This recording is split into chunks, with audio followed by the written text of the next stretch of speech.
इस सारी बात से एक सवाल और उठता है जो कि पाकिस्तान में बड़ी डिबेट हो रही है कि श्रीलंका ने जब डिफॉल्ट किया तो उसके बाद उसको 6-8 महीने सिर्फ इस बात में लग गए कि आईएमएफ ने कहा कि पहले अपने कर्जे रिस्ट्रक्चर कराओ, और उसमें ज़ाहिर चाइना की पहली कंडीशन थी। जब आप बात करते हैं कि जियो पॉलिटिक्स भी बड़ी इन्वॉल्व है, चाइना ने कमिट किया तो फिर जापान ने किया, फिर इंडिया ने किया, फिर प्रोग्राम हुआ, और अब टारगेट्स हैं उनके पास कि 6 महीने के अंदर अंदर आपने कैसे आगे बढ़ना है। कुछ इकोनॉमिस्ट का ख्याल है कि पाकिस्तान को अभी से अपने डेट की रिप्रोफाइलिंग और रिस्ट्रक्चरिंग की तरफ जाना चाहिए। आप क्या कहते हैं इस हवाले से? frankly speaking, we are working on that. और दोस्त मालिक से बात कर रहे हैं इस हवाले से? और वो तो आप बायलैटरल सॉरी दोस्त मालिक से बात कर रहे हैं इस हवाले से? हेलो इसकी जी डिटेल्स बताएगा इसकी। देखिए, एक तो शाहजेब साहब, एक तो हमारे सॉवरन जो डिपॉजिट्स हैं वो आपको पता है रोल ओवर होते हैं हर साल, वो अल्लाह ने चाहा तो होते रहेंगे, बट बहुत लार्ज नंबर नहीं है।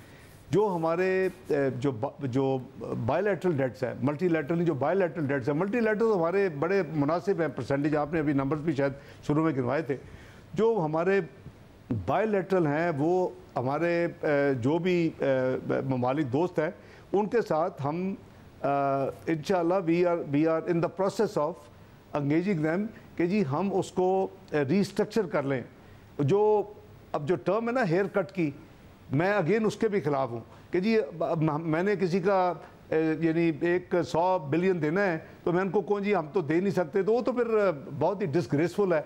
और आप इसमें को 5-10 बिलियन हमारे हेयर कट का लफ्ज़ यूज़ होता है इस इंडस्ट्री में, और बाकी अब हमें रीशेड्यूल कर दे, और इनडिग्निफाइड है। हमने अगर पैसे लिए हैं तो हमें पैसे वो देने चाहिए। हाँ, restructuring is not a bad thing. हम उसका जो पीरियड है वो उसकी हम बाकायदा सर्विसिंग करेंगे। जो प्रिंसिपल रीपेमेंट्स है उसको हम यानी थोड़ा सा उसको बैक एंड पे ले जाएं, उसको हम स्टैगर कर दें, तो हमारी जो कैश फ्लो है उसको हम बेहतर मैनेज कर दें। We are doing this all this work in the background.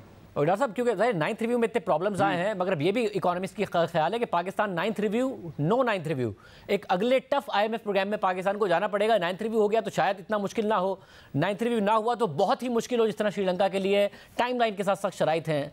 आप क्या कहिएगा, क्योंकि आप तो इलेक्शन में चले गए होंगे?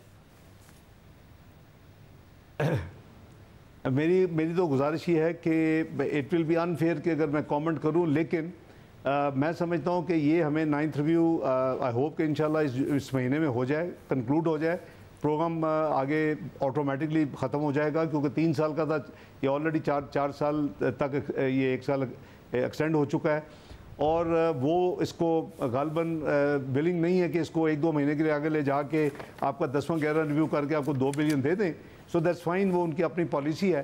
तो फिर जो इलेक्शन के बाद जो गवर्नमेंट हो, आई थिंक उनका ये प्रोग्रेटिव होना चाहिए, को फैसला करे कि उन्होंने किस रोड मैप पे चलना है। शायद ये गवर्नमेंट अगर इस वक्त जो है ये इलेक्ट होती है दोबारा, तो इनकी प्रायोरिटीज़ जो है वो शायद डिफरेंट हो, कोई और इलेक्ट होता है उसकी डिफरेंट हो। मेरा ख्याल है कि ये हमें उनका हक है, उन्हीं को देना चाहिए, बजाय हम उसको इन्फ्लुएंस करें या प्री नेगोशिएशन स्टार्ट कर दें। ये भी शायद ये नहीं चाहेंगे कि उस फेज़ में ये कोई प्रोग्राम की एंगेजमेंट के बारे में बात करें, क्योंकि मुझे याद है कि 2013 में जब हम इलेक्ट हो गए और ये 4th यानी आर्टिकल के तहत नॉर्मल रिव्यू के लिए आए हुए थे, तो मैंने इनको एंगेज किया, बजट हमारा ऑन था, और 28 जून को ये मुझे फिर यानी खुदाफिज कहने इनकी टीम आई, तो आई स्टॉप देम। मैंने कहा लेट्स कम, उन्होंने कहा सितंबर में आएंगे। मैंने कहा हमारे पास टाइम नहीं, डोंट वेस्ट टाइम।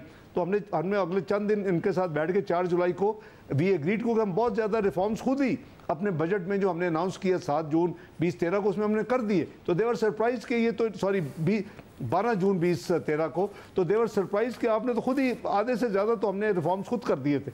तो उस वक्त हमारा programme within a month हमने साइन कर लिया जी, 4 जुलाई को साइन हो गया था। लेकिन इस वक्त डेफिनेटली चूँकि उनको पता है कि टर्म ख़त्म हो रही है 12 अगस्त को, उनको पता है कि इलेक्शन हो रहे हैं, तो मेरा ख्याल है कोई नई जो भी सेटअप आएगा उससे फिर वो डील करेंगे। हमें भी यही फेयर है कि हम वेट करें। हाँ, अगर हम इलेक्ट होते हैं फिर हमारी टीम जो है फैसला, प्राइम मिनिस्टर और जो भी हो उस वक्त गवर्नमेंट वो फैसला करे।